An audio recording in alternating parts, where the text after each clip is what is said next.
Season 2 of Duskbowl is now crowdfunding on Indiegogo. This first season has been fantastic and is just about to wrap up. But remember, this is but the first season of a 3-season show. So please, support the series and go over to Indiegogo to help out. I'm not a rich guy and it would really mean a lot. Let's make Duskbowl Season 2 happen. Make sure to check out the previous video in this series, link in the description.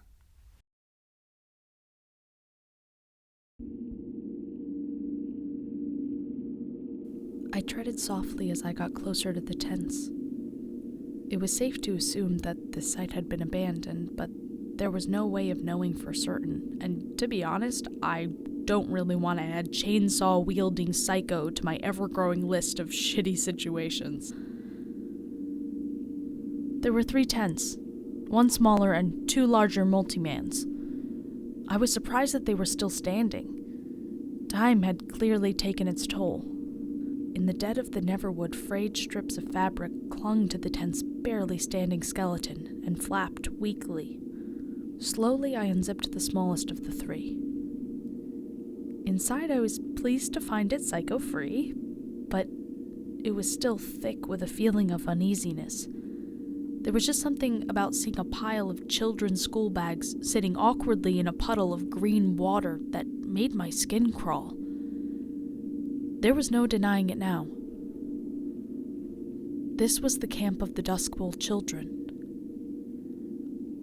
The other tents offered much of the same. School bags, sunken air mattresses, the works. It was weird, for no real reason that I can explain. I felt like I was intruding. Every part of me was screaming that it was wrong to be there. It was unnatural.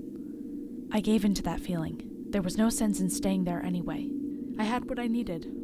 I collected up as many of the school bags that I could carry and left the campsite. It felt like I'd been walking for half an hour. I don't know. The passage of time was getting harder and harder to measure. Was that thanks to the Neverwood or my ever-worsening state? My stomach growled and the inside of my mouth felt like rubber.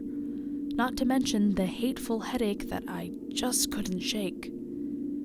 I thought of how cavemen used to use a sharp rock to carve a small hole in the skull to relieve headaches. Someone had told me that long ago, that was to release pressure inside the skull. At least, that was the idea. The thought of it had a weird sort of temptation to it. Was it curiosity? What if I just picked up a rock and made a small hole in my skull, maybe where the bone was softest, the temples maybe. Perhaps that would make me feel better. I shook the idea from my head. What was I thinking? Massaging my temples, I slumped down at the base of a tree. I think these headaches are getting worse, I said. To no one, reasoning that it was probably dehydration. Or maybe I'm just going quietly insane here. It was meant as a joke, but my chuckle trailed off into uncertainty. An itch cut through my brooding. I followed the feeling to the back of my hand, where I saw a little red bump. I opened both my palms and looked up as if to say, "Are you kidding me?" "Mosquitoes," I sighed. "Awesome." I absent-mindedly scratched at the bite as I looked back to the school bags that lay in a heap next to me. Well, now's a good time as any. I opened each of the bags and spilled out their contents into a little pile. It wasn't what you'd expect, just your typical camping luggage. But as I sorted through the smattering of loose clothes, I found a few things of note. There was a diary, a half-empty bottle of water, and, as if to mock me, a rotten apple. The closest thing I'd seen to food in days, and it was rotten. Because of course it was. I held up the bottle. Does water go off? I mean, it didn't look green or anything, but it had been out here for a while. Fuck it. I ripped open the lid and sculled its contents. doing my best not to think about it, but in any other circumstance, it would have been heaven. Feeling the cool liquid wash over the dry and rubbery flesh of my throat was the closest thing I'd had to comfort in days. That would stave off dying of thirst for a while, but I was still overtired and hungry. Oh well, 1 out of 3 ain't bad. Finally, the diary. There had to be something in there. Thumbing through the pages, I learned that it belonged to a girl named Christy. I wonder if she was friends with Jamie. The diary was bloated with so many scribblings. A lot of it was useless in my search for Companist, but in the bowels of the Neverwood, it made me smile to at least have the whisper of another person. Christy was a sassy girl. Going by her writing, not popular by any stretch, but clearly well thought of in her group of friends. She loved shopping, sleepovers, and makeup. We weren't exactly kindred spirits. It turned out that most of the diary was long gone. Page after page had been torn out. I guess I'd never know what happened to Christy. Or would I? In the back of the diary, Christy had left several sheets of paper folded and tacked to the hard cover.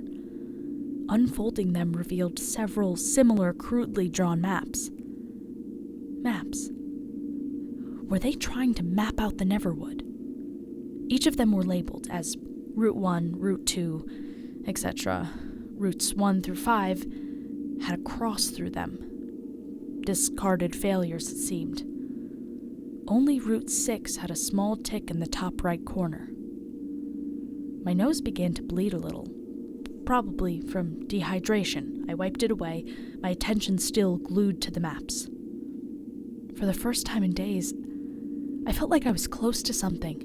The maps were hard to make out, sure, but once I began to understand them, they made some sense of the labyrinth of trees that I didn't want to admit I was lost in.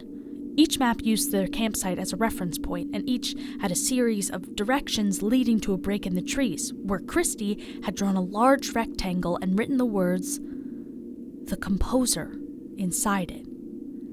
The Composer. There's that term again. What was that? Every map led to it, but none led to an exit to the Neverwood. Knowing that Christy, Jamie, and their friends were never seen again, that hit me with a wave of quiet sadness. All I had to do now was find the campsite. I muttered as my gaze drifted to the image of tents ahead of me. Hadn't I walked away from here? Had I gone in a circle? No, that can't be right. I walked in a straight line. I was sure I did, and yet 30 paces in front of me were the weathered tents of the Duskbowl children. I had never found convenience more disturbing in all my life. But with little left to do, I rose and followed Route 6 to the Composer. The walk was long and hard. My head still burned and my mosquito bite still demanded itching. But I took some peace of mind with the map in my hand. It made some sense out of this unnatural place. The walk took me a day and a half, and by the time I saw the clearing ahead of me, I was barely shambling from exhaustion. But as I got closer, my eyes fell away from it and instead onto the ground before it. There was an object, something square and shiny. I recognized it instantly. Carefully, I knelt and picked it up. Marshall's tape recorder had been left out here. Had he left it, or was it dropped? Jamie's phone made me uncomfortable, but this left me afraid.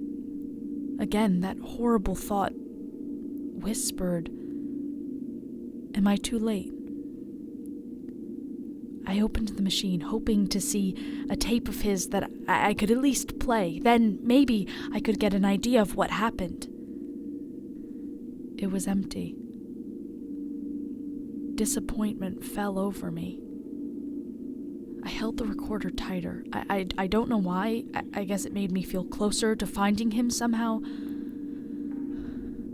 I stood and walked into the clearing. And there stood an old, vast brick building. It was a relief to see something human, but it held no reassurance. It felt just as threatening as the Neverwood had. I looked to the brass nameplate that barely hung over the entrance.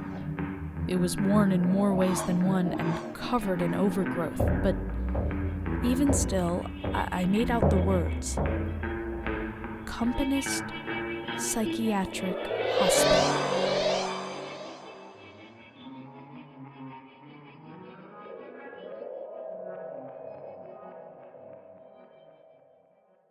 Before I head off today, I want to give an absolutely massive thank you to my beautiful, glorious patrons, Lady Nevermore, Skulk Queen, Catherine Gordon, the Curator, and Stephen Stevens.